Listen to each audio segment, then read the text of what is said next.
अब रउआ लोग फेरा आरंभ करी। मंगलम भगवान विष्णु मंगलम गरुड़ध्वज मंगलम पुंडरीकाक्ष मंगलाय तनोहरि।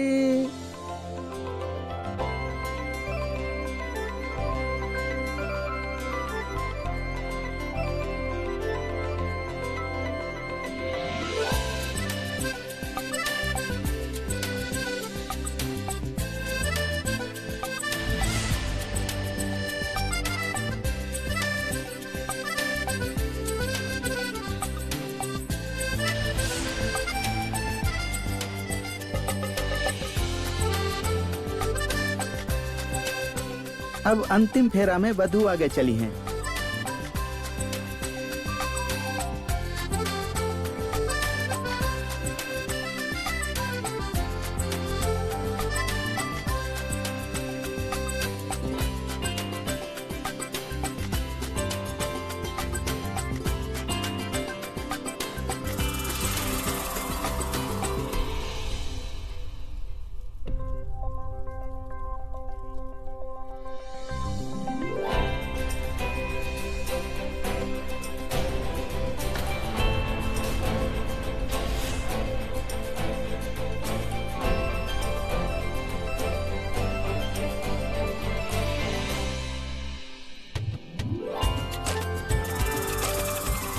अब से तो हर तकलीफ हमार बा संतोषी।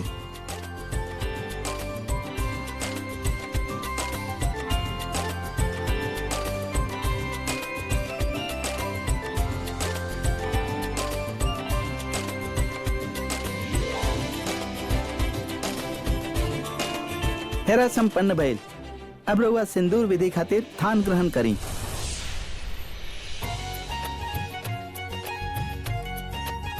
बहुत हो गई रसम उसम तो होते ही रही। हम थोड़े पेट पूजा कर लेत बानी। वैसे ही बुढ़ो काम करा करा के ना हमार प्राण ले ले बाड़े।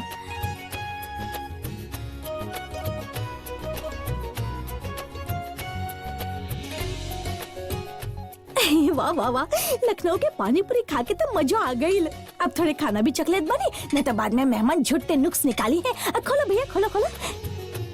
अब रउआ वधू के मांग भरी। सर्व मंगल मांगल्ये शिवे सर्वार्थ साधिके शरण्ये त्र्यंबके गौरी नारायणी नमोस्तुते। ये माविंद्र संनुद चक्रवाकेव दंपति प्रजयोनो स्वस्तको विश्वमायुर्वशनुताम्।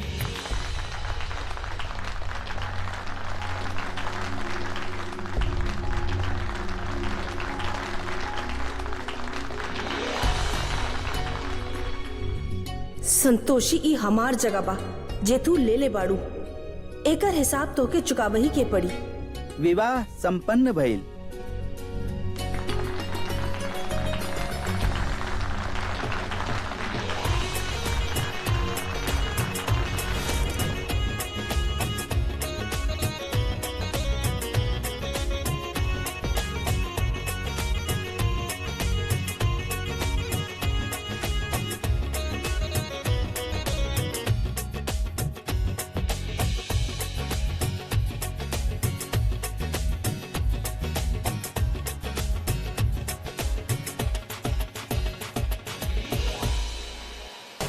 माते एके देख के हमके संतोषी के ऊपर कोनो संकट के आशंका हो रहल बा।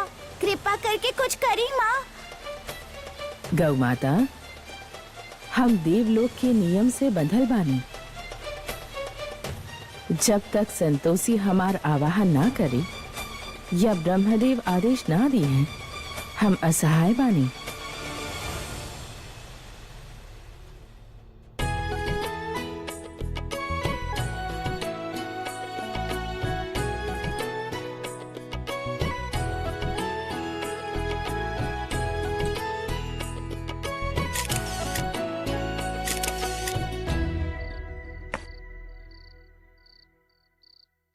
यहाँ खाद बानी सबकी नजर से बच के। वहाँ खाए तक लोग हमारा पर नजर लगे हैं।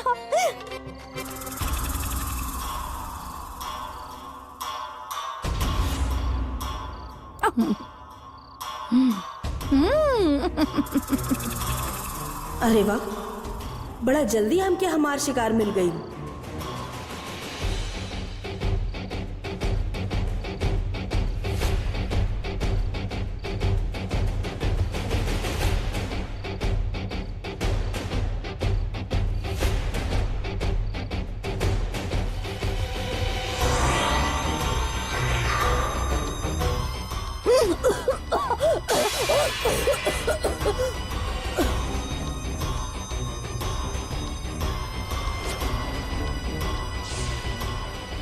अब हम अपन काम भी पूरा कर ले और केहू के पता भी ना चली।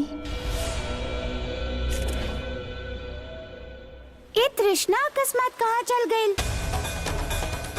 देवी पौलमी के प्रतिनिधि के पास सीमा से अधिक शक्ति बा।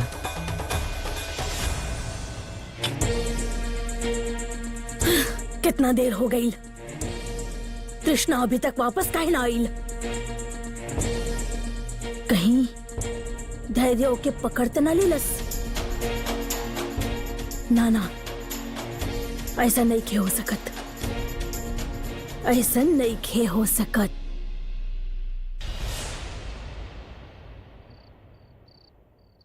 बड़की भौजी तोहरो गजबे तमाशा बा। उहाँ माधुरी तोके ढूंढ रहल बाड़ी संतोषिया के आशीर्वाद देवे के बा। यहाँ तू इतना खाना ठूस के ओके बर्बाद कर रहल बाड़ू। का ई सब? ए बड़की भौजी हमके इतना घूर काहे रहल बाड़ू? बात ऐसन बा कि अंदर जे बना वीडियो रिकॉर्डिंग चल रहल बा। हाँ, काल साबित हो जाई कि ताई भतीजे के आशीर्वाद ना देली। हाँ, जा अब अंदर जा। जा जा।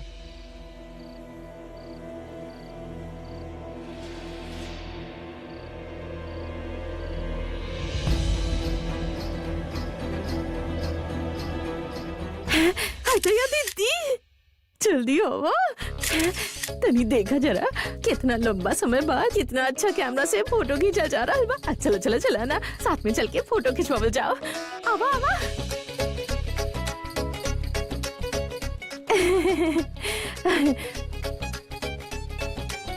अरे गुड्डू बेटा तनी सरका ना। हाँ, हमके भी तो फोटो खिंचवावे के बाद। चली ना दादू, सबके सब फोटो खिंचवावल जाओ। चली।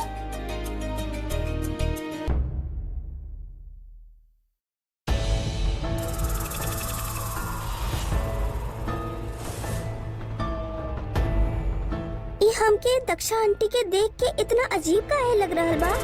है बड़की अम्मा, अरे कितना टाइम लगा रहल बाड़ू, जल्दी अब फोटो वोटो खिंचावल जावा ना। हमार रोंगटा खड़ा हो गई इनका घुरला से। ऐसन काहे लग रहा बा कि ई दक्षा चाची ना केहू और बा? अरे दीदी आवा ना, फोटो खिंचवाला आवा।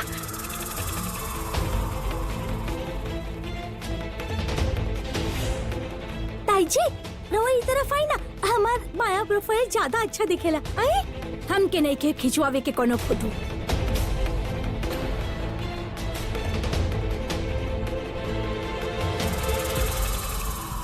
हमार तबीयत ठीक नहीं खे, हम कमरा में आराम करे जा रहल बानी।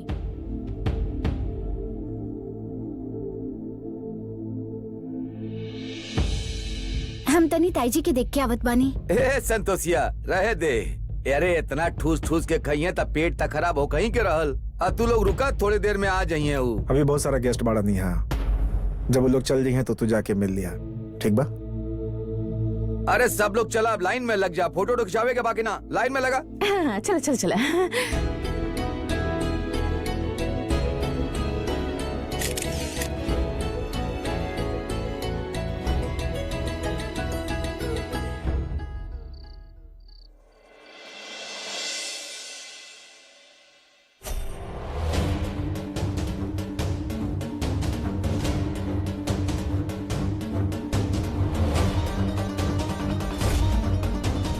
संतोषी, मृत्यु बाण से तो तू बच गईलू।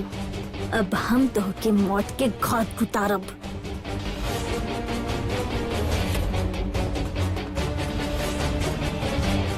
अच्छा बा,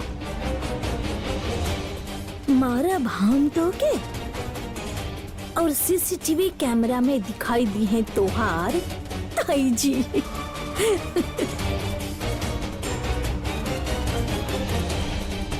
आज तो के केहू नहीं खे बचा सकत संतोषी।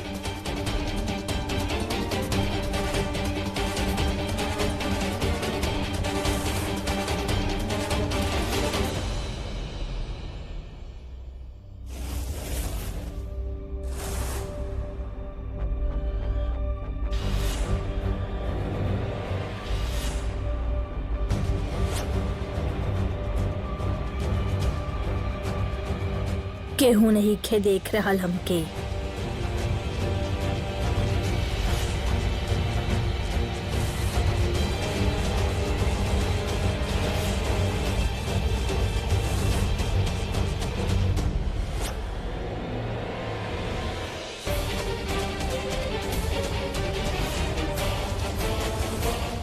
आंटी रहुआ यहाँ का कर रहल बानी?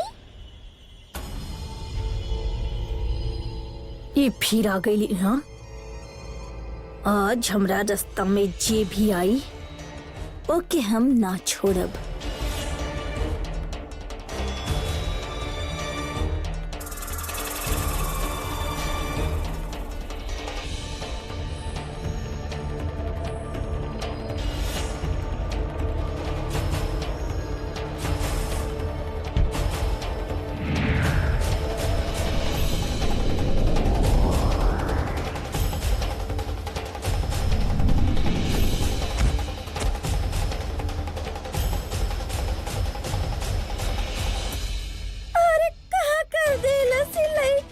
काईजी का भइल? दक्षा ताईजी का भइल? ताईजी का करत रहनी यहाँ पर?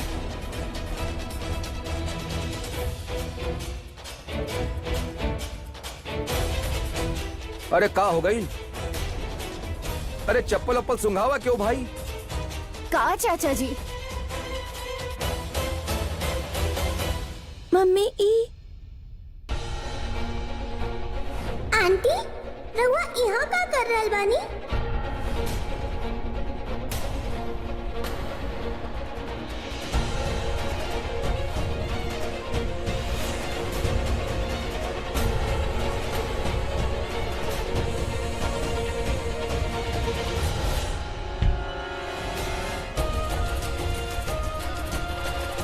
देख लो हम कल है रलीना की तो के मारल चाहताड़ी। अब इससे पहले कि कुछ और हरकत करें हम इनके ले जाके कमरा में बंद कर देता है। चलिए यहीं हमारी मदद करें। रहें दी ना धैर्य सर, हो सकेला कुछ गलत फहमी हो गई होके, समझ के हेरफेर हो सकेला ना। कुछ ना बोलबू तू, बीच में कुछ ना बोलबू, हट जा यहाँ से। और केहू बीच में कुछ ना बोले, केहू ना चिल्लाए, उठावा इनके। चलिए। हाँ ठीक बा।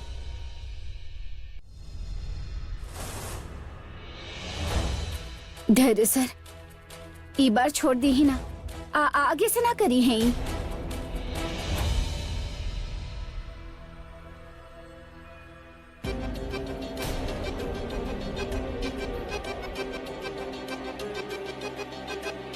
अरे हमके छोड़ा, हमके काहे बांध के रख ले बाड़ा? अरे शुक्र मनाई कि खाली बांध के रख ले बानी रहुआ के। ना तो हमारी बीवी के जब मारे की कोशिश करी ना, ओके हम जान से। पापा रुक जाइए और हमार बात सुनी। का कहल चाहता तू? इनका अंदर केहू रहल, हम ओके बाहर निकलत देखनी। केहू बा जे इनका से उल्टा सीधा काम करवा रहल बा।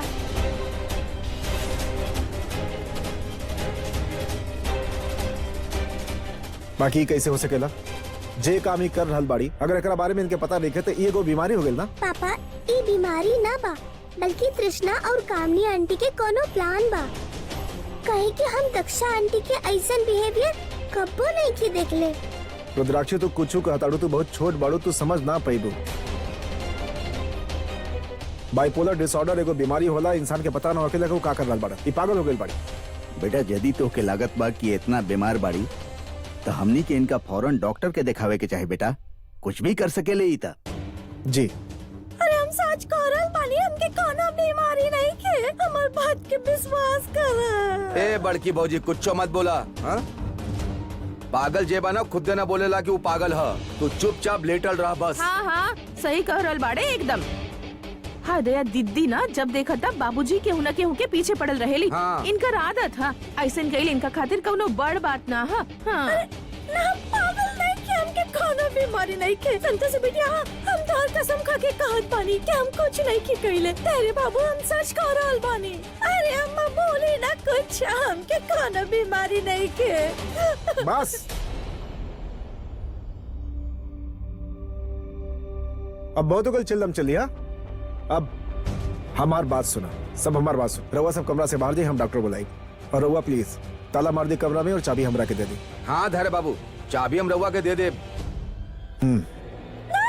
अरे हमार बात सुना, हम पागल नहीं के, हमरा के खोना, हमरा के छोड़ के मत जा। चलो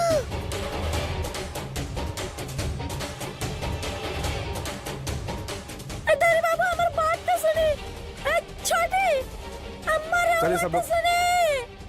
अरे क्यों ना सुनी, और चाबी रही हमरा पास। हाँ क्यों तो सुने हमार बात, हमके खोला, हम पागल नहीं, हम पागल नहीं।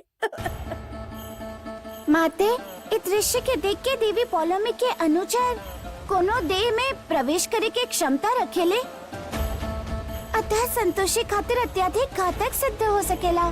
पता ना ब्रह्मदेव ई विषय में शीघ्र कोनो निर्णय काहे नहीं खन ले रहल। माते एक बार पुनः बात करके देखी ना।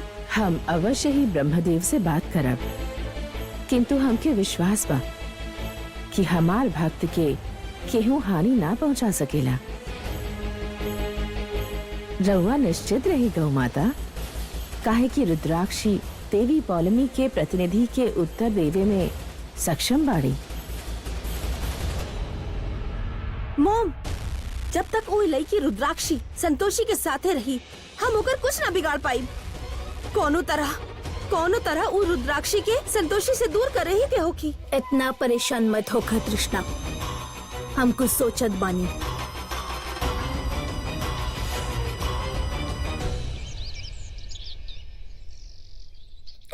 चुपचाप लेटल रहो। अरे छोड़ो छोड़ो हमके, हम पागल नहीं की, हम पागल नहीं की। देखिए रउआ पागल बानी कि ना, ही पागल खाना गैला के बाद ही पता चली। हम बोल रहे बानी ना रउआ से, अरे हम पागल ना बानी। अरे बाबू हमारी बात समझे ना। देखिए संतोषिया हमार बेटी जैसन बिया, और एकर बुरा तो हम सपना में बिना सोच सके नहीं। छोटे बताओ ना, हम कह रहल बानी ना, हम पागल ना बानी। हमके नहीं की पता हो चाकू हमरा हाथ में कैसे आ गई। हम सच कह रहल बानी। अम्मा बताई ना कुछ। अरे अम्मा बोली। का बताइए हैं बड़की भाजी हैं? अम्मा चाकू ले रहली का अपना हाथ में बड़का छप्पन छुरी बनत रहलू, और डॉक्टर साहिबा इतना टाइम काहे लगा रहल बानी? इतना छोट इंजेक्शन से कुछ ना होगी। भैंस वाला इंजेक्शन नहीं के रउआ के पास, और वैसे भी इनकर दिमाग जेबाना कुछ ज्यादा ही पागल हो गई बा। यही से रउआ इनके उपकरण ना होखेला, वो बिजली के झटका 440 वाला ऊ देवे के पड़ी। दी जल्दी। हम इंजेक्शन ना लगवाइब, हम पागल नहीं के। अम्मा अरे पकड़ा, हाथ पकड़ा। अम्मा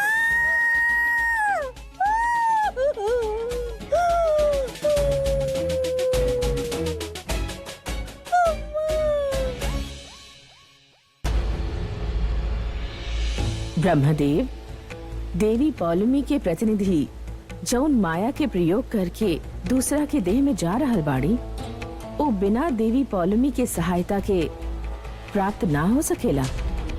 यदि मनुष्य की भी शक्ति मिले लगी तो अनर्थ ही अनर्थ होगी। देवी संतोषी, हम राउर कथन से पूर्णता सहमत बानी, किंतु हम शीघ्र कोनो कार्यवाही नहीं कर सकत। काहे कि जौन आरोप रउआ देवी पौलमी पर लगा रहल बानी, और इस समय देवी पौलमी कारागृह में बंदी बाड़ी, वो प्रत्यक्ष रूप से केहू के भी सहायता नहीं कर सकत। असहाय हो गईल बानी हम यहाँ। असुरराज, यहाँ व्यतीत कईल गए प्रत्येक क्षण के स्मरण रखब, काहे कि यह क्षण मुक्त होखला के पश्चात ज्वाला जैसन भड़की। आशा बा हमरा द्वारा भेजल गईल पत्र शीघ्र ही अपन प्रभाव दिखाई।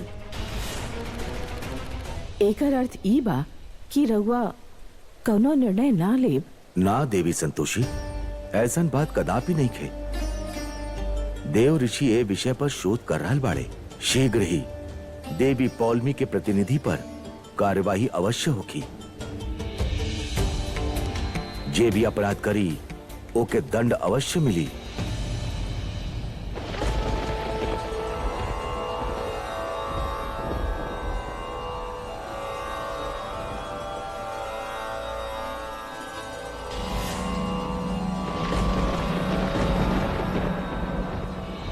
ई तो देवराज इंद्र के आवे के संदेश बा। प्रतीत होखत बा देवी पौलमी के कारागार जाए के सूचना से ही उनकर आगमन भइल बा।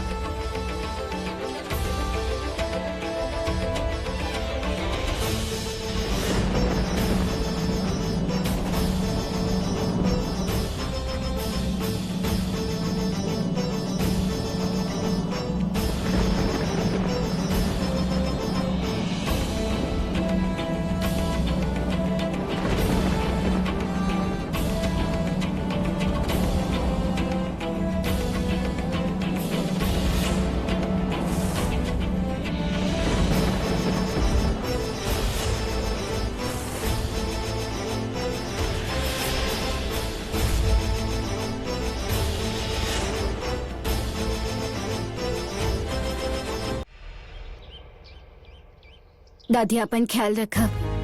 बेटा तू अपन ध्यान रखिया, हमके बहुत चिंता होला तोहार।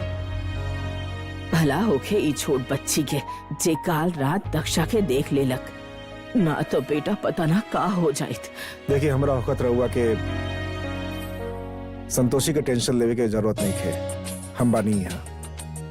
हम जानत बानी जमाई बाबू, रहुआ बानी ना संतोषी के ख्याल रखे खातिर।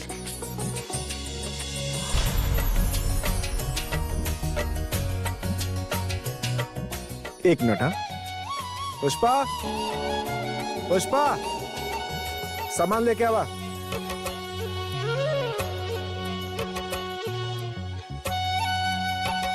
बस रख जाएंगे, ठीक है।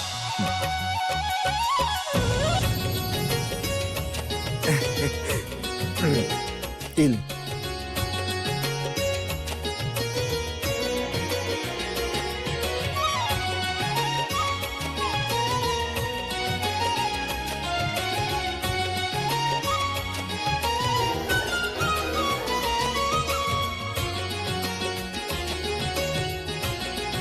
अरे धैर्य बाबू एक का जरूरत बा, रहे दी। ना ना लेत बानी रहुआ, इतना प्यार से लाइल बानी था।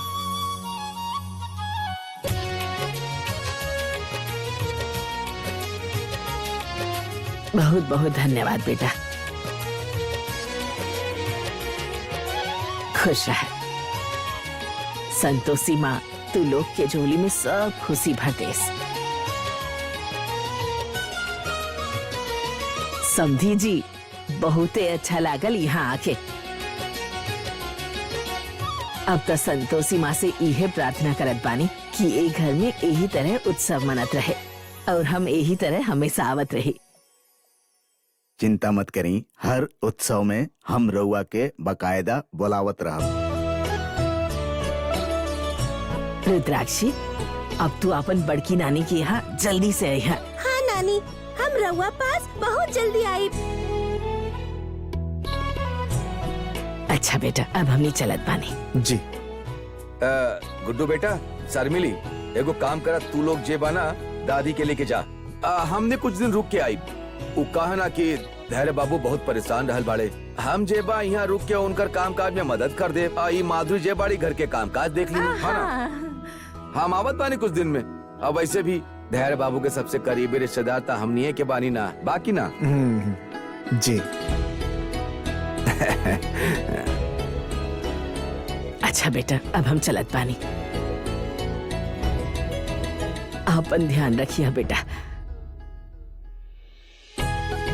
जल्दी मिले आई हमनी रउआ से।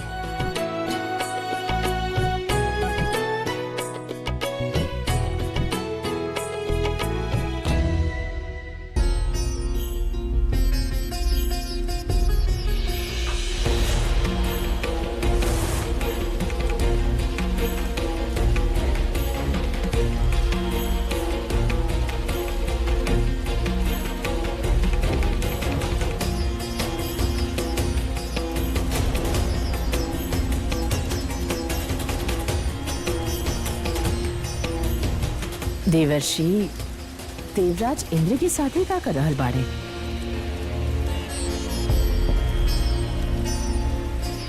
प्रणाम ब्रह्मदेव। प्रणिपात ब्रह्मदेव।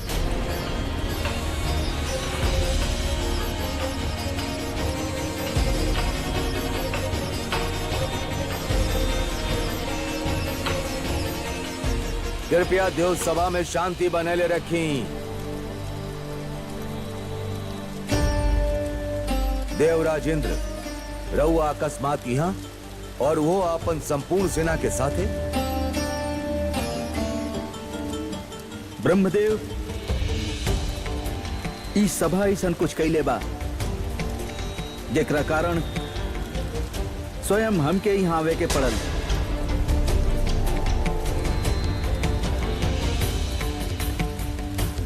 देवर्षि रहुआ ही संपूर्ण व्याख्यान बताई। अवश्य इंद्रदेव।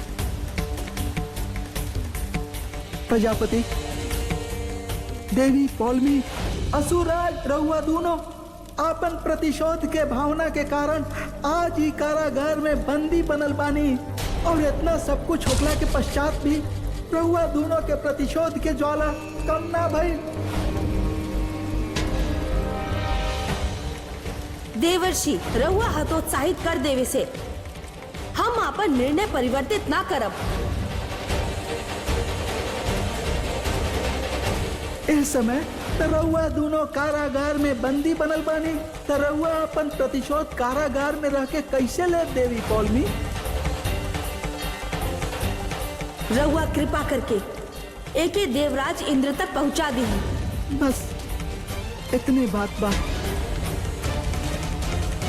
ब्रह्मदेव, हमार अनुपस्थिति में हमार पत्नी पर एक प्रकार के अन्याय रहुआ सब कैसे कर सके नहीं?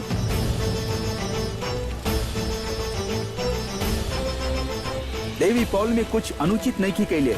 ऊ त अपन गुण धर्म के पालन कैले बारी और अपन धर्म के पालन कैल कौनो अपराध ना है। ब्रह्मदेव, हम रहुआ से अनुरोध कर रहल बानी कि तत्काल ही देवी पौलमी के कारागृह से मुक्त कल जाए।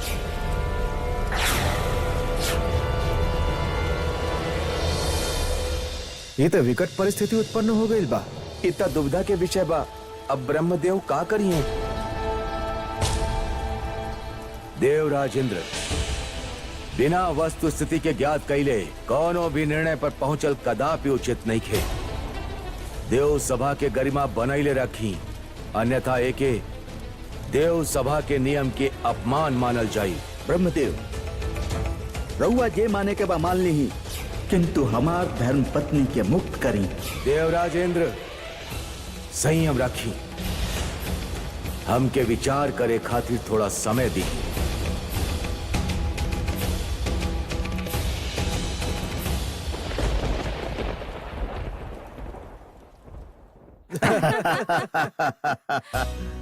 हाँ हाँ हाँ, वैसे रुद्राक्षी बेटा, कल तू का नचलू बेटा। वाह, मजा आ गई। लोग तो बस देखते रह गए। हाँ, वो तो ठीक बा बाबूजी, लेकिन रहुआ माने के पड़ी कि नचैले तो हम रहनी बाना माधुरी जब हम बाबा बनल रहनी है। अरे अरे बाबूजी, रहुआ याद होखी ना जब हम बंगाली बाबा बनल रहनी तो यहाँ आयल रहनी ना। हाँ तो ये बाबूजी हम रहुआ की का बताई, इनका पर तो इतना पागलपन सवाल रहल ना कि इनका देखा देखी इनका सब भक्त पगला गइल रहले बिल्कुल। पापा, कितना दिन से रहुआ कहीं बाहर नहीं की गई? काहे ना रहुआ कहीं घूमे जाई? Not a bad idea. यदि बाहरे घूमे जाए की बात सब लोग साथ चले ना, बड़ा मजा आई। हाँ हाँ, हमने अरे अरे अरे हाँ, हाँ, अरे अमेरिका। अरे बेटा, कहीं ना बेटा, कहा कि हमने बड़ तो लोग के साथे चलब त फायदा का बा बेटा। तोहनी दोनों घूमावा ना। अरे कल त तोहार शादी भइल बा बेटा। अब तू लोग के एक दूसरा के साथे थोड़ा वक्त अकेले में बितावे के चाहिए। हाँ पापा, रहुआ और मम्मा बाहर होके आई, हम यहाँ पर दादू के साथ खेलब।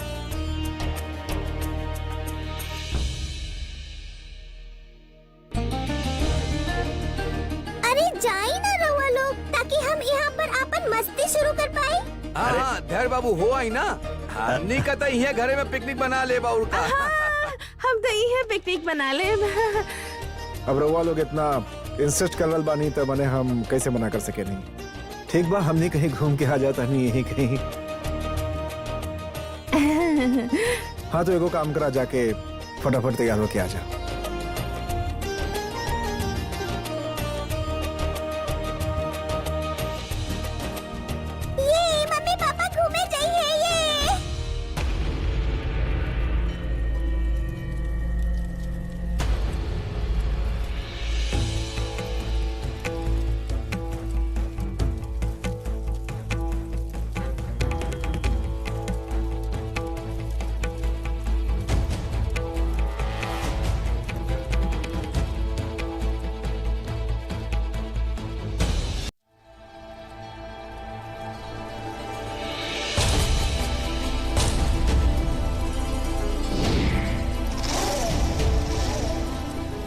प्रिय,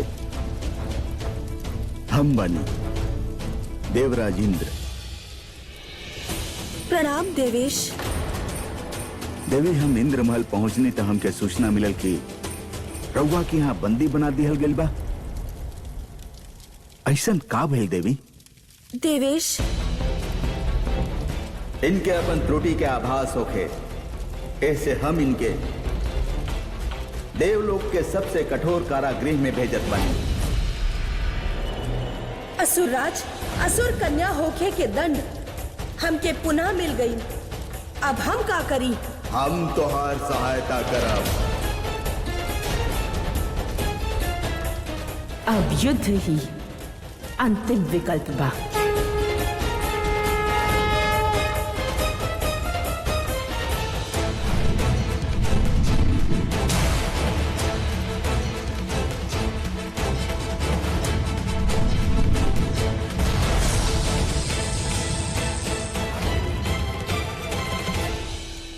असुर राज और देवी पौलमी देव सेना से पराजित भी भइल बाड़ी।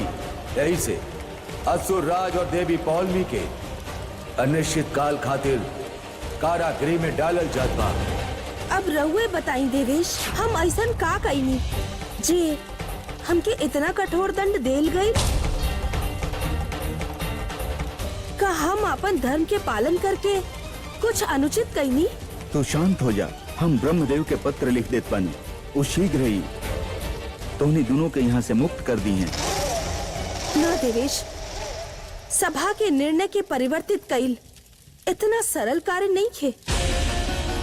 रउआ उनकर निर्णय के तर्क दे के अनुचित सिद्ध करे के होखी, तब्बे हमनी के मुक्ति मिली। देवी, हम देव सभा में कैसे जा सके नहीं? काहे कि यदि हम वहां गए तब देवगण असुर लोक पर आक्रमण करे खातिर हमके बाध्य करिए और फिर हम युद्ध के ना टाल पाई। काहे कि असुर लोग अपराध तक कैले बानी। शरणागत के रक्षा कैल अपराध कौना श्रेणी में आवेला देवराज?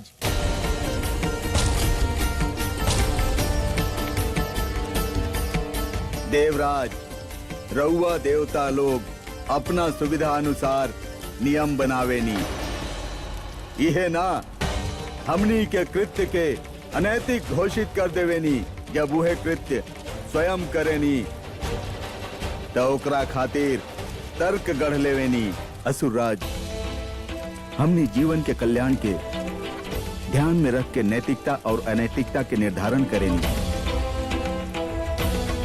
असुरन के भांति अपना स्वार्थ खातिर ना। किंतु हम ही रउआ से काहे कह रहल बानी? रउआ तो स्वयं देव बानी जे देवता के ही पक्ष में बोलब। अपन पत्नी के सहायता के समय आइल त रउआ नैतिकता के प्रसंग उठा रहल बानी, जबकि स्वयं रउआ यहाँ वेश बदल के आइल बानी। एह प्रकार त रउआ भी देवलोक के नियम के उल्लंघन कैले बानी।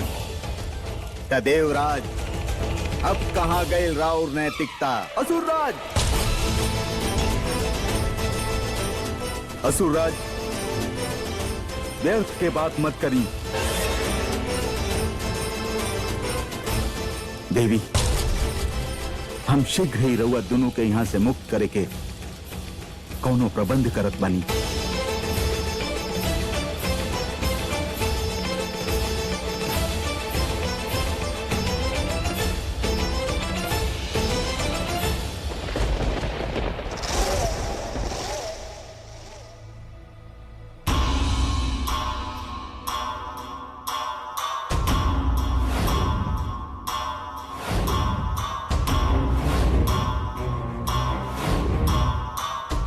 धैर्य के साथ ही ई जगह संतोषी के बदला में आज हम होखती, लेकिन ई संतोषी हमार सब सपना चूर चूर कर देलक। हमके पता बा तू अपन पापा के बहुत मिस कर रहल बाड़ा। तू चिंता मत करा, हमनी दोनों मिलके ओके ऐसा सबक सिखाए कि ओकर जिंदगी के सब खुशी उसे छिना जाए। और ऐसा तब होगी जब रुद्राक्षी और संतोषी अलग अलग होगी हैं। बाकी ये कैसे पॉसिबल होगी मॉम? पॉसिबल होगी तृष्णा, और ये काम ये बॉल करी।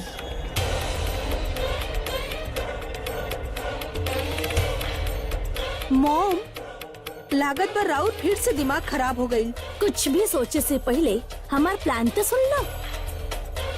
तृष्णा, ई बॉल में बॉम्ब बा, जेकर रिमोट कंट्रोल कामिनी के पास रही।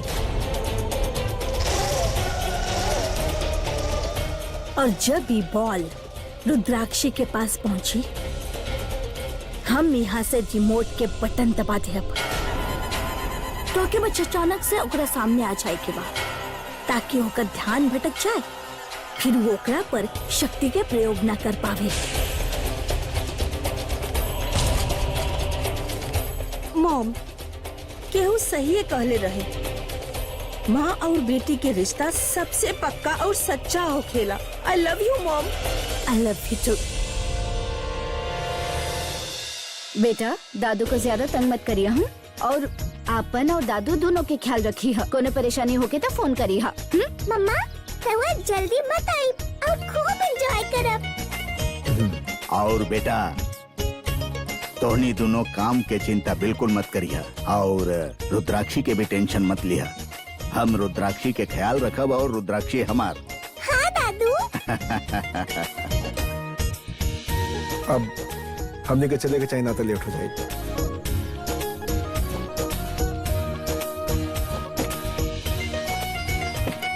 Take care mummy, take care papa, by.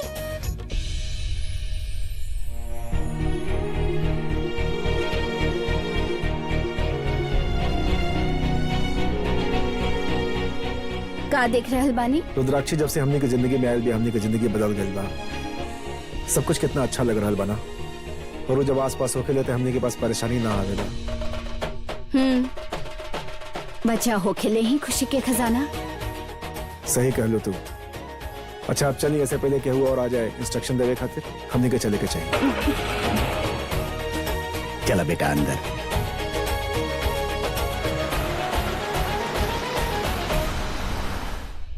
देवी पौलमी निरंतर हमार भक्त के कष्ट प्रदान कर रहल बाड़ी। नारायण नारायण, सत्य कहनी माते रहुआ, सत्य कहनी। और देवराज इंद्र, उनके का हो गइल बा? ऊ देव सभा में एक प्रकार के व्यवहार काहे कैले?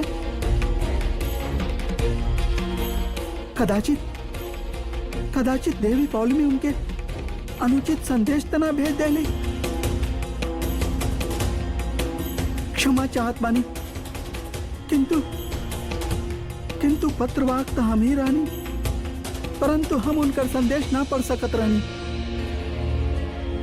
हमके लागत बा देवराज इंद्र के अवश्य ही कौनो भ्रांति भइल बा। यही से हमनी के देवराज के पास सही सूचना भेजवावे के होगी। रउआ सत्य कह रहल बानी देवी संतोषी। उचित संदेश पहुँचे से हमनी के चिंता भी समाप्त हो जाई। उत्तम, अति उत्तम विचार बाई। और यही से स्वयं परम पूज्य पिताश्री ब्रह्मदेव ई कार्य कर रहल बाड़े, और ये विषय पर कोनो निर्णय लेल उनके वश में बा।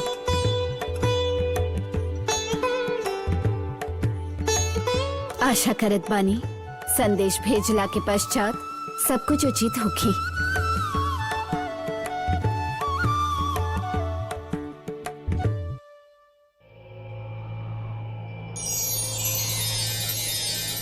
प्रणाम महादेव। प्रणाम ब्रह्मदेव। महादेव, देवराज इंद्र देव सभा के नियम के विरुद्ध जाके उचित नैखन कैले। अब रउआ स्वयं बताई कि आगे का करे के बा। पत्नी मोह के कारण देवराज इंद्र उन्मत्त हो गए बड़े, यही कारण वो देव सभा के मर्यादा के भी स्मरण ना कैले। परंतु रउआ चिंतित मत होखी ब्रह्मदेव, देव सभा में लेल गए निर्णय के ही पालन होगी। और यदि देवराज इंद्र ओकरा विरोध में कुछ कैले तो वो घटना के जांच हम स्वयं करब।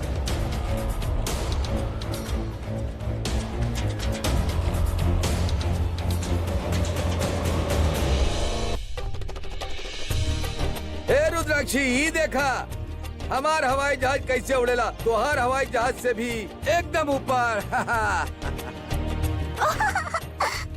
ई ता हमरे पास आ गई ता। अरे तो के ओने जाए के बा, एने नहीं के आवे के। ई देखा अभी उड़ल यहाँ। हाँ वाह, अब तू फेंका अपन। चली अब देखिए हम कितना ऊंचा उड़ावत बानी। देखी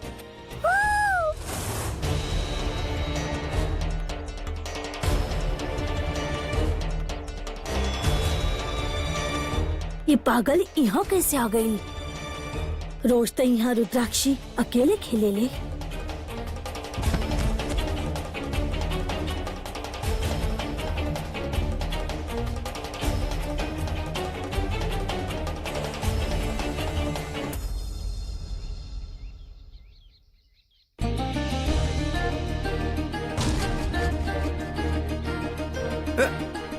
अरे शेषनाथ बेटा, बेटा अपन वेलकम केमिस्ट बा ना? हाँ एक मिनट।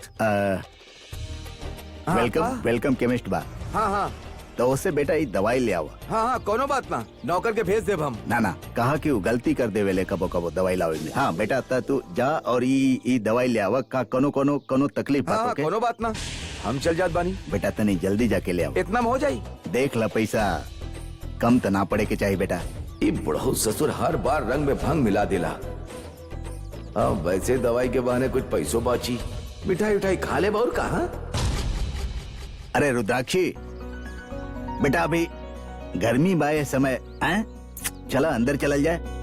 दादू प्लीज थोड़ी देर और प्लीज। ठीक बा बेटा, आजा। हाँ रुद्राक्षी, तू कहीं मत जाइया। हाँ हम ना अब देखा ऐसे कहीं नहीं और ऐसा ही नहीं है। ये सही मौका बा। कृष्णा जाके बॉल वहां फेंका और यहाँ हम काम शुरू कर देत बानी। और तो हर काम होखते हमके सिग्नल कर दिया, समझ लू? यस मॉम, जा।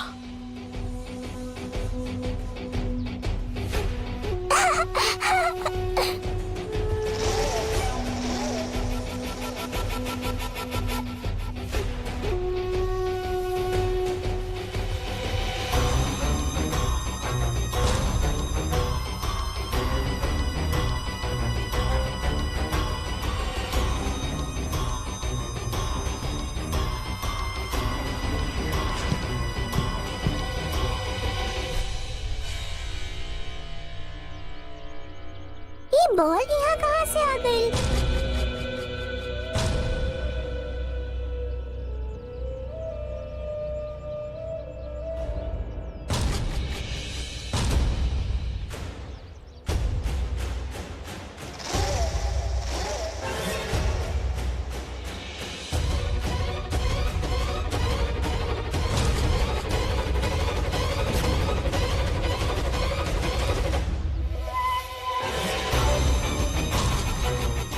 अगर खेले के मन कर रहल बा तब बॉल उठावा ना।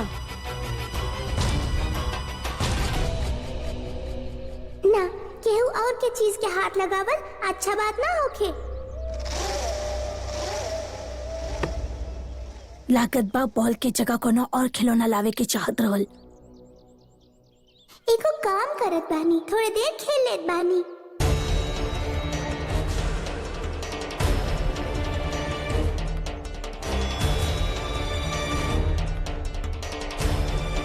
ई बॉल जेकर भी बा, अगर वो मांगे आ गइल तो? इतना का सोच रहल बाड़े? अरे उठावा ना बॉल। एको काम करत बानी, उठाइए लेत बानी।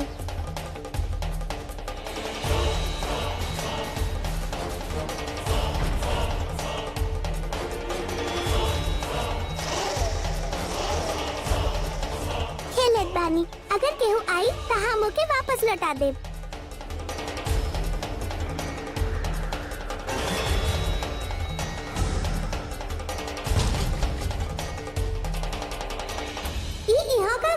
बाड़ी।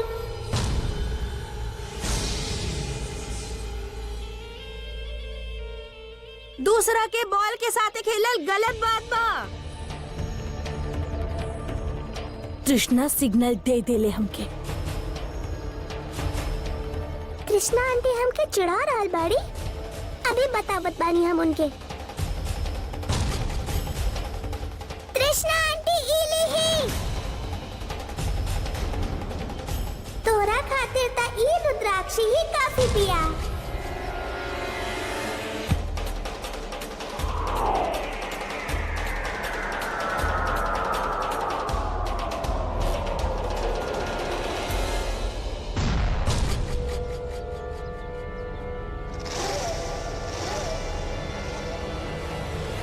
ये बॉल कहाँ चल गई? मॉम, कुछ तो भइल ना। और वो लड़की हमरा सर पर बॉल मरलक। बाकी मॉम, इतना जरूर पता चल गई कि ये रुद्राक्षी ऐसे नहीं खे मरे वाली। सही कह रहल बाड़ू तू। बाकी कोनो भी तरह से एक रास्ता से हटावे के होखी, ना तो ऊ हमनी के काम होखे ना दी। मॉम, ये सब हमनी बाद में सोचेगी। फिलहाल हमनी यहाँ से निकले के होखी। चली मॉम।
तो कहाँ फिर कहाँ चले के बा? कहाँ चल जाए घूमे? जहाँ राउर दिल करे। रउआ साथे बानी तो हमके कहीं भी अच्छा लागेला। तो वो काम कैल जा हमने। चला आइसक्रीम खाइल जाए। ठीक बा। हम तोरा खातिर कुछ लाइल बानी।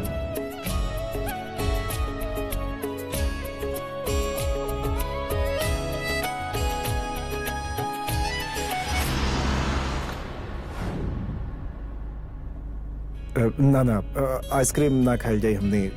कुछ और खाइल जाए। काहे आइसक्रीम नहीं खी खाए के? संतोषी हम जानत बानी रउआ का सोच रहल बानी। संतोषी कोनो स्पेशल के खो के पाइल कहो के हम अच्छा से जानीला। अब इसे डर डर की जिंदगी तो नहीं खिंचियल जा सकत ना। जिंदगी नया नया अनुभव के नाम है। अब आइसक्रीम से जुड़ल एगो अनुभव खराब है कर मतलब ये थोड़े ना बाकी पूरा जिंदगी आइसक्रीम ना खाई। वैसे रवा कंजूसी करे के बात वो बात अलग बा। बाप रे, इतना बड़ा इल्जाम लगा दे लो हमरा पर। वैसे दुनिया खातिर हम कंजूस, खड़ूस, गुस्सा वाला हो सके ना, बाकी हमार सारा दौलत, हमार सारा प्यार खाली तोहरा खातिर बा। चली, बहुत अच्छा बा। फिर हम 2 आइसक्रीम खाइब। ना एगो खाइल जाए मिल बांट के प्यार से। कंजूस। 4 खा ले जाए हमें का बा। चला।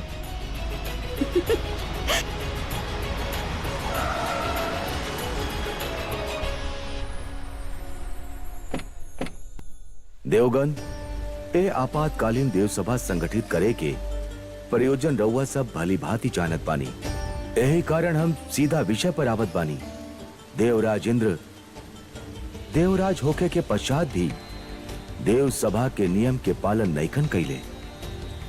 यही कारण हम देवराज इंद्र के विरुद्ध निंदा प्रस्ताव निवेदित करत बानी। रउआ सब देवगन ध्वनि मत द्वारा ए निर्णय के पारित या अस्वीकार कर सकेनी। हमने सब ए निंदा प्रस्ताव के पारित करतानी। हाँ हाँ हमनी सब पारित करत बानी। हाँ हाँ प्रस्ताव पारित करतानी। हमके रउआ सबके ध्वनि मत प्राप्त हो गई बा। अब हमके ए विषय पर आगे का कार्यवाही करे के बा ए पर ध्यान केंद्रित करत बानी। आज के देव सभा यह स्थगित कइल जात बा। रउआ सभे के धन्यवाद।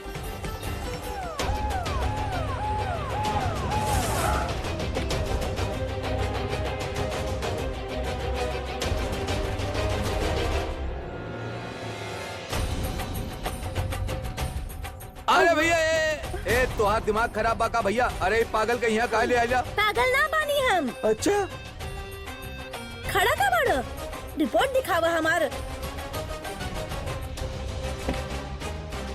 अरे यार पकड़ के रखा तो इनके छोड़ा मत।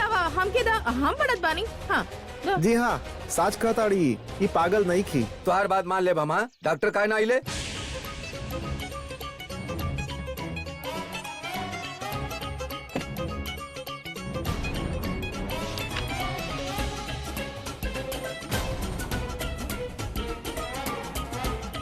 अरे हो गई?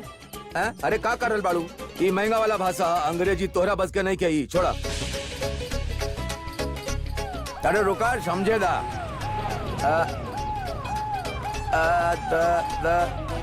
द का कुंभ आपद। मतलब एक मिनट तो के समझ में ना आई। हमके अद के स देवर जी तोहरा खातिर महंगा वाला भाषा बा। तू लोग के समझ में ना आई। ई रिपोर्ट में ई लिखल बा कि हम पागल ना बानी और ना हमके कोनो बीमारी बा। अब बस छोटी को बात बताए। ओ माई बेटी बहुत खतरनाक बाड़ी हैं। केहू के भी दिमाग पलट सकेली। अगर वो दोनों इतना ताकतवर बाड़ी तो एक बार उनसे मिले के जरूर चाहिए। हो सकेला हमार कोनो फायदा हो जाए।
ल हमने मौका ढूंढत रहनी और मौका यहाँ हमने के सामने आ गई। और अच्छा बात तो ई बा कि रुद्राक्षी भी इनका साथे नहीं खे। मैडम खत्म हो गई। तृष्णा तो के पता बाना कि का करे के बा।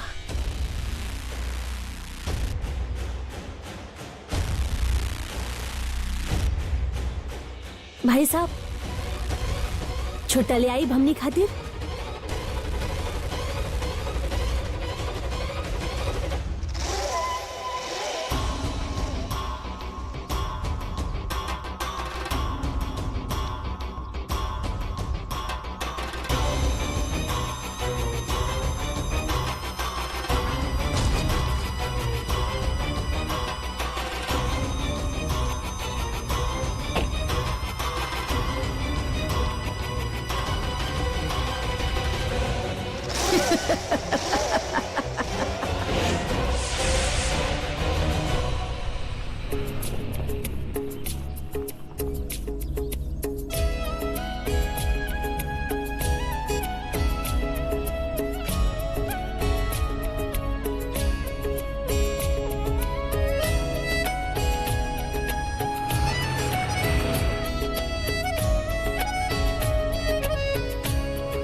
संतोषी, कितना प्यारा बैलून बना वहां पर। रुद्राक्षी खातिर ले लेता नहीं, खुश हो जाई। हाँ वहाँ थोड़ी देर रुकअप गाड़ी हम फटाफट हम लेके आ रख लेता जाए। नहीं।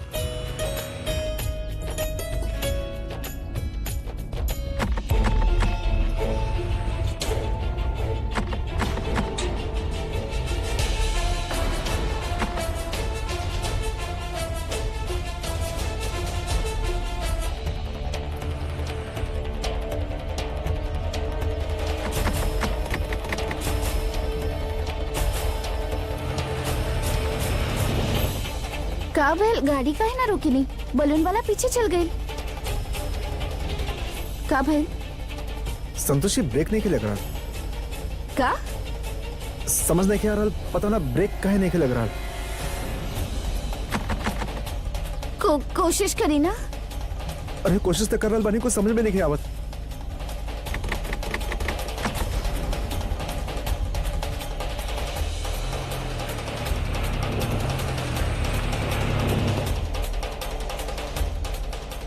का भेल नहीं खे लग रहा है। लगा था ब्रेक फेल हो गए।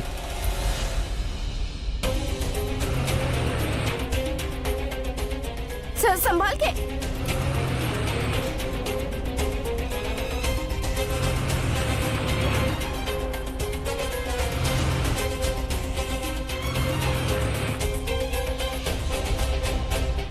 धैर्य सर, आराम से आराम से।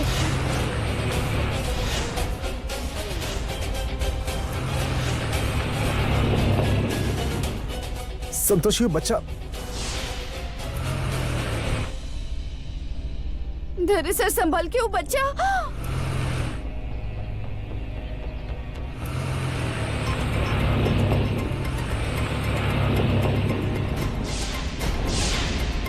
तिकड़ तिकड़ तिकड़ तिकड़ तिकड़ तिकड़ तिकड़ तिकड़ तिकड़ तिकड़ तिकड़ तिकड़। हाँ, हमने कहाँ जा रहे बानी? तोहार दादाजी ना हमके एगो काम देले बाड़े, वहे काम करे जा रहल बानी हम। हाँ अच्छा भाई, हम आ गई नी, ना तो हम घर पर बोर हो जाती। अरे हम तोरा के घरे बोर कैसे होके देती। अब तू देखा हम तो के चंपा पर कितना मजा करावत बानी। ई देखा पो पो पो पो पो पो बजा के देखा। अरे वाह। ओ,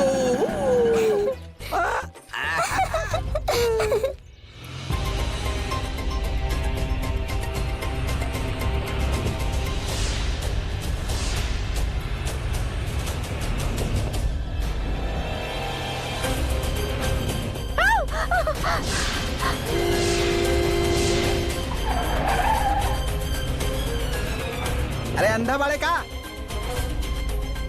हाँ, हे माँ, लाख लाख शुक्र बा, बच्चा के कुछ ना भइल।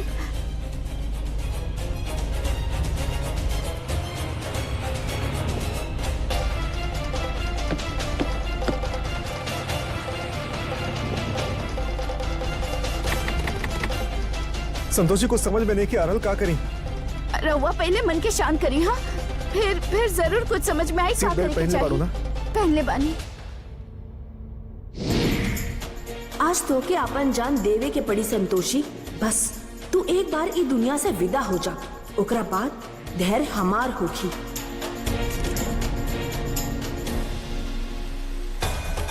माते, तृष्णा तो संतोष के जीवन लेवे वाली बिया, कुछ करी अन्यथा।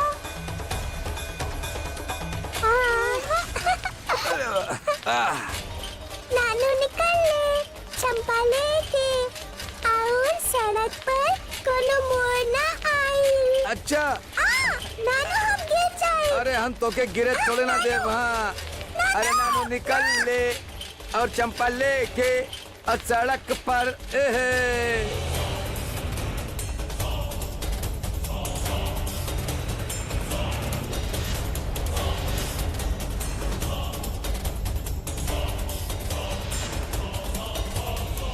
संतोषी, वैसे हमने पास एगो ऑप्शन बा। हमने की गाड़ी से बाहर कूदे के पड़ी। पहले तो कूदा हम संभाले अपने आप के, फिर हम कूद जाए। रउआ के छोड़ के कहीं ना जाइब हम। संतोषी, वक्त नहीं कि हमने पास तो समझ नहीं कर हाल बाड़ू की। कहानी ना, हम कहीं ना जाइब रउआ हम के कभी छोड़ ना के। कूदा। बहुत दिन रउआ बिना रहले बानी, अब एको पल रउआ बिना नहीं खे रहे के हमके। संतोषी, हम कह रहा बाड़ी कूदा। का कर रहल बानी रउआ? गए? दरवाजा काहे नहीं खुल रहा?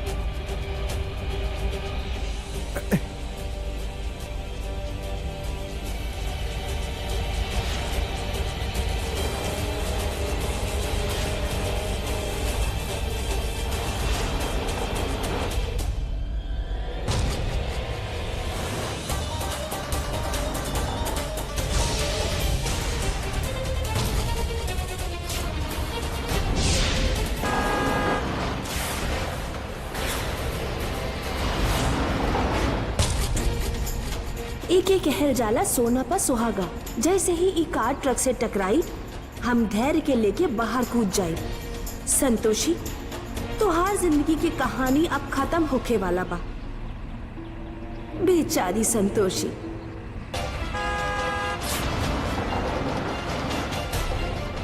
हे संतोषी माँ, हमार मदद करी।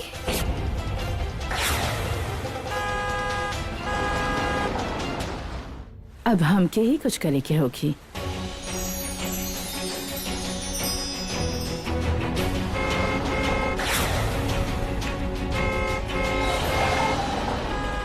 ट्रक वाला सुनत काहे नहीं खे?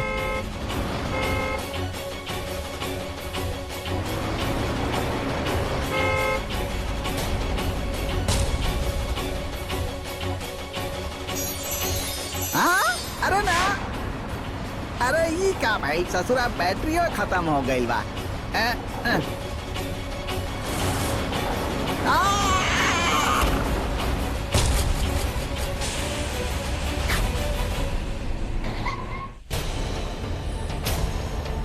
अरे हटा!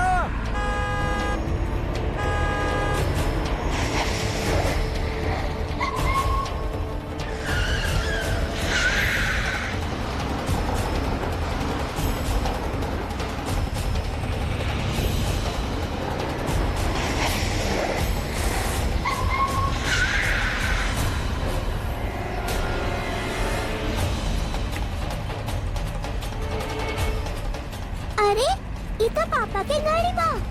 रुद्राक्षी, रुद्राक्षी!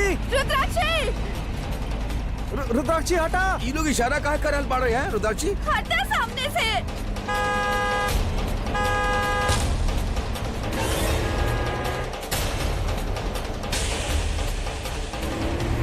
सामने से हटा।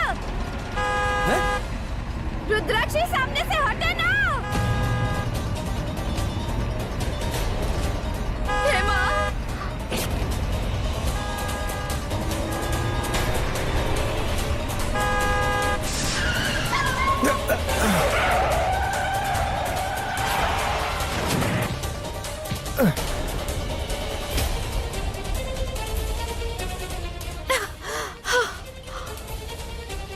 संतोषी, अरे धैर्य बाबू, रहुआ ठीक था बानी? संतोषी तो ठीक बाड़ू ना? बाहर निकला। तो क्या कहीं चोट तो ना लगल? रहुआ ठीक बानी? हाँ, हम ठीक बने। संतोषी के मार के हम धैर्य के बचावे वाला रहनी, लेकिन ई लड़की फिर से हमार सब काम बिगाड़ देलक। फिलहाल हमार यहाँ रुकल ठीक नहीं है, तो उसे तो हम बाद में निपटब। रुद्राक्षी,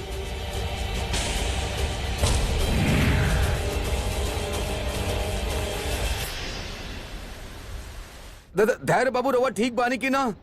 संतोषिया तू ठीक बाड़ू? ठीक बानी चाचा जी। हाँ, हम नहीं ठीक बने। बेटा ला पानी पिया। हाँ, दी पानी दी।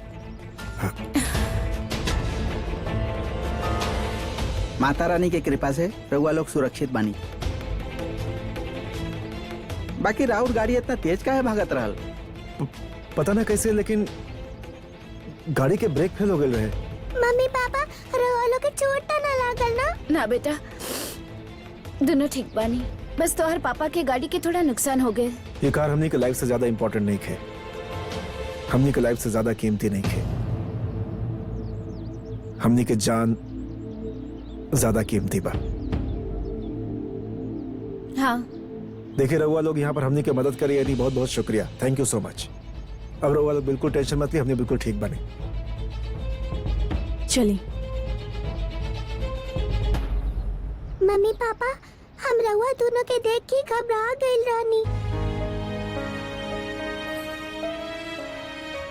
मम्मी पापा, रउआ लोग हमसे प्रॉमिस करी कि रउआ हमके छोड़ के कहीं न जाए। अब जेकर इतना क्यूट बेटी हो कि वो के छोड़ के कैसे जाए? संतोषी माँ के आशीर्वाद से हमने दोनों बिल्कुल ठीक बानी। तू परेशान मत होगा। हाँ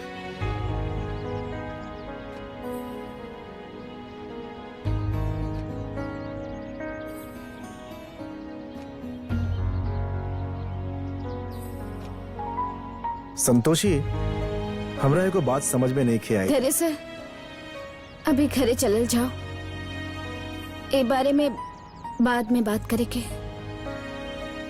ठीक बा, चला।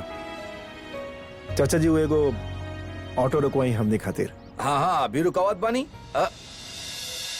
कृष्णा के बात ना करके संतोषी उचित कैलस। वैसे संतोषी के ज्ञात हो गइल बा कि तृष्णा के पास शक्ति बा, किंतु माते यह शक्ति संतोषी के जीवन में बाधा उत्पन्न कर रहल बा। आज के घटना से ई तो निश्चित हो गइल बा कि तृष्णा संतोषी के पति के साथे कुछो अनुचित ना करी। जौन प्रकार संतोषी के तृष्णा के शक्ति के बारे में ज्ञात भइल बा, वही प्रकार ओके ई ज्ञात होखल भी आवश्यक बा कि रुद्राक्षी के साथ ओके सदैव सुरक्षित रखेला।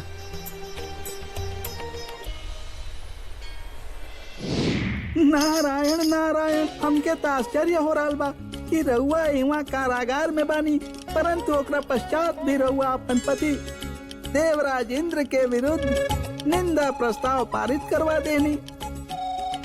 ई ता अत्यधिक अच्छा सूचना बा। यदि देवराज इंद्र देवता के विरुद्ध हो जाइए त क्षण भर में हमार कार्य हो सकेला। देवता लोग निंदा प्रस्ताव पारित करके जौन अग्नि प्रज्वलित कैले बाड़े, अब हमके ओके और विध्वंसक करे के होखी।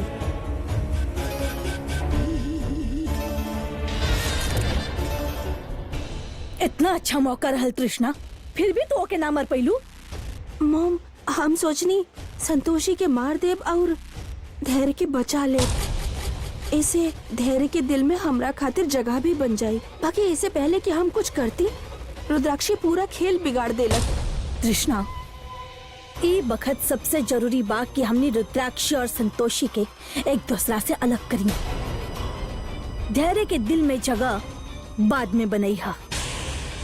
Yes mom.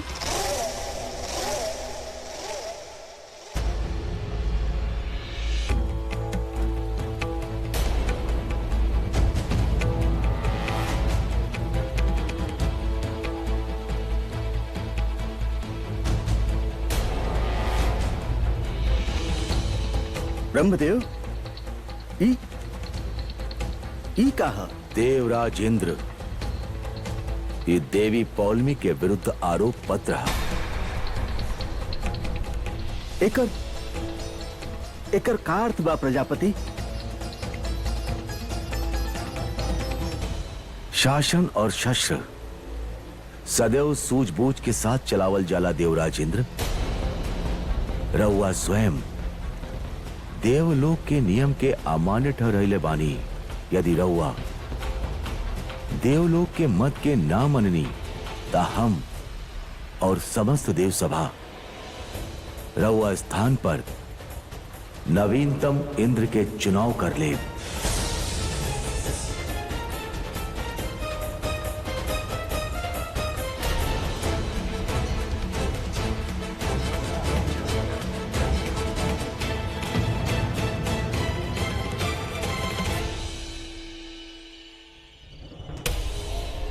पता नहीं रुद्राक्षी के हमनी के रास्ता से कैसे हटाई।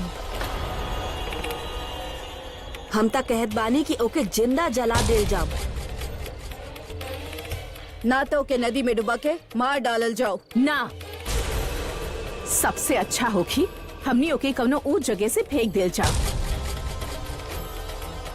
खाई में गिरी तो केहू के पता भी ना चली वो कहाँ गई। अच्छा, रउआ लोग कुछ भी कर ली, वो अपन शक्ति से फिर से बच जाई और फिर से हमने फंस जाए। लेकिन हमरा पास एगो आइडिया बा, जैसे सांप भी मर जाए और लाठी भी ना टूटी। कौन आइडिया तृष्णा? मॉम, शमशान में पॉजिटिव एनर्जी काम ना करे, अगर हमनी कोनो तरह रुद्राक्षी के वहाँ लेके जा पाई ता ओके काबू कईल हमरी खातिर आसान हो जाए। अरे हाँ, ई तो हमारे दिमाग में आई ही ना।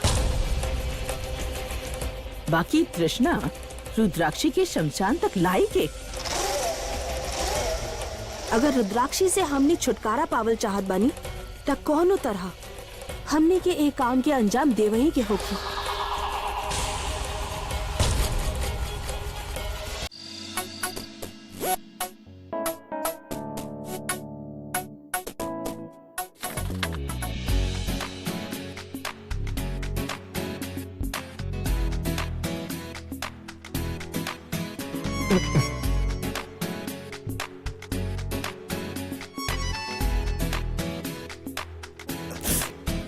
का ह? अरे तू यहाँ कब से बढ़ो यहाँ पर? कहा बोला? का बोल के का मतलब? 15 मिनट से यहाँ बानी। ये फाइल सबसे नजर हटी तब तो ऊपर जाई। सौतन फाइल कहीं के। अच्छा, तो ये सब फाइल तो हर सौतन बाड़ी? ये फाइल तो हर दुश्मन है ना, इला साइड कर देनी। अब बोला कहा? काहे आयल रहनी कि खाना तैयार बा, अब बस चली। अरे लेकिन हम देखा, ट्राई टू अंडरस्टैंड। हम जोन कहल चाहता नहीं, प्लीज डोंट रिएक्ट। हम सवेरे से बाहर बानी तो कुछ काम ना हो पाए, अच्छा हाँ। और ई जोन काम बा बहुत इम्पोर्टेंट बा। ई ईमेल भेजल बहुत अर्जेंट बा हमरा खातिर। अच्छा, ना तो हमारा काम काफी हैम्पर हो जाए। और काम धर्म बा, धर्म पूजा है तो एगो काम करा, तो खा ला, हम बाद में खा ले। केहू एकदम सही कहले बा। एक समय के बाद पति केहू के ना सुनेला। हमके पता रहल कि रउआ खाए खातिर ना आई, तो यही से का बता के तो जा।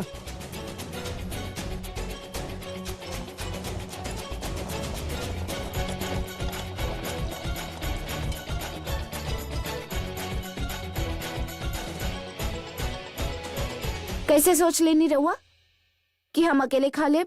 वाह, जब खाना लेके आयल रहलू तो परेशान काहे करत रहलू? काहे कि कबो कबो पति के परेशान भी करे के चाहिए। ओ का ह कि हम देखत रहनी कि हमार पति देव खातिर हमार जे अंदाजा बा वो सही बा कि गलत। चिंता मत करी, सबे के खाना खिला देले बानी, खाली हमने दोनों बाकी बानी। अब हमके बात में ऐसे उलझाई मत, ना तो बाद में कहा समय खराब कर देनी। अभी अच्छा, रहुआ काम करिए और साथ में खाना खात रही।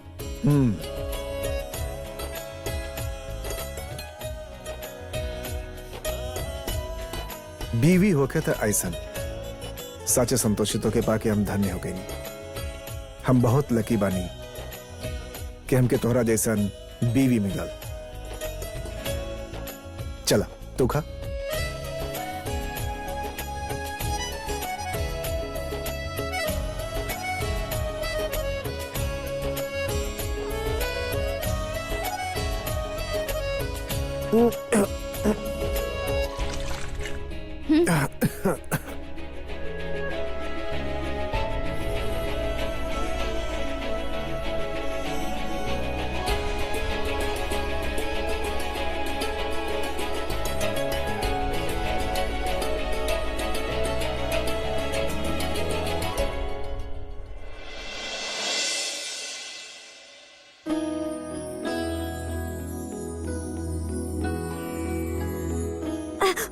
पूजा हो गई का? पूजा हो गई बा, बस आरती करे के बा। हमके माफ करब माता, हम आज फिर से देर से आई नहीं। अरे बाकी संतोषिया, हम सोच को रोल बनी, अब कल से हम तोरे साथे उठे और हम वही संतोषी माता की पूजा करब। जैसे वो तृष्णा के जादू हमरा पर ना चले, माँ की कृपा बनल रहे हमरा पर बस। मम्मी, राहुल ताई जी के तब कार्टून सीरियल में होके के चाहत रहल ना। पिटाई पड़ी। का बोल रहल भी आई? कुछ ना ताई जी, गुस्सा मत करिए। हाँ, मार और बात सुन ले बाड़ी। आई आज से ही पूजा शुरू कर दी।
कृष्णा, आज कोनो भी तरह से हमने वो रुद्राक्षी के किडनैप करब।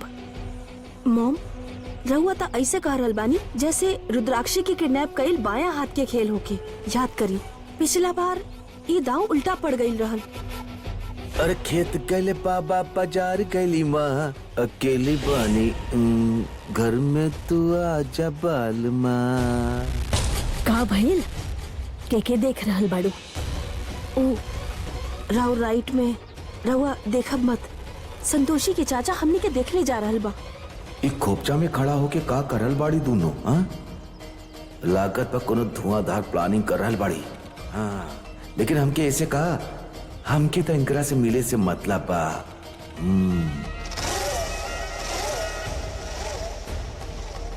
चला जल्दी। अरे कहाँ भाग के जईबू?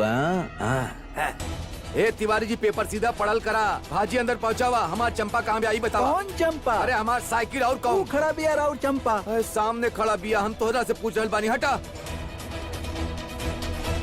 अरे अरे रानी, कहाँ उड़ल जा रहल बाड़ू?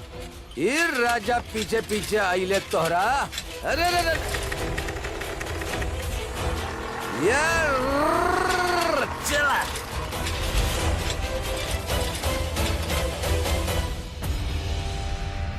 ब्रह्मदेव तोहरा विरुद्ध आरोप पत्र प्रस्तुत केले बड़े, जेकरा में स्पष्ट केले बड़े कि धरती के सामान्य नियम के साथे तू छेड़छाड़ करे के प्रयत्न कैलू। इहो कहले बड़े कि यदि हम देव सभा के निर्णय से सहमत नहीं की तो वो नया इंद्र के चुनाव करी हैं। देवेश, देव सभा द्वारा लगाई गए समस्त आरोप उचित बा, किंतु उनके हमार पक्ष भी तो सुने के चाहत रहल। देवेश, इंद्रासन के लोभ में रहुआ अपन पत्नी के आत्मसम्मान के भूल सकत बानी, किंतु हम अपन पति के अपमान ना भुलाइब। एगो पुरुष और स्त्री में यह अंतर होखेला। नारी खातिर अपन पति के सम्मान सर्वोच्च होखेला।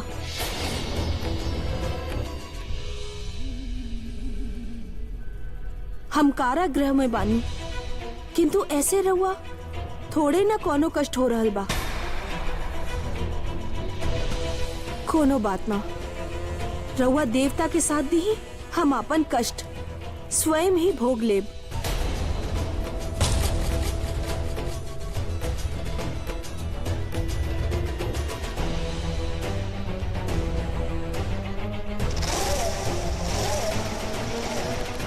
पितामह, प्रतीत होकर बा हमरा द्वारा छोड़ल भावुक तीर उचित स्थान पर लागल बा। देवराज इंद्र के मन में ई बात बैठ गईल बा कि देव सभा हमरा साथे अनुचित कैले बा। देवेश स्वर्गलोक के राजा बाड़े, उनकर बात के अस्वीकार कइल केहू के वश के बात नहीं खे। यदि नया देवराज के चुनाव होत बा ता हो सकेला उनके ही विजय पुनः होखे। पुत्री, इतना उत्साहित मत होखा। देवगण कुछ करस, किंतु आपन देवत्व ना छोड़ी हैं। हमके नहीं खेलागत देवराज इंद्र के देव सभा के नियम के विरुद्ध गईल संभव होखी।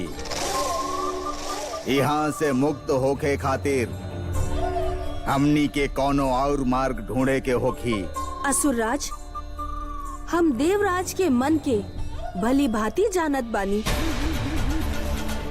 देखब ऊ अवश्य ही हमनी के सहायता करी।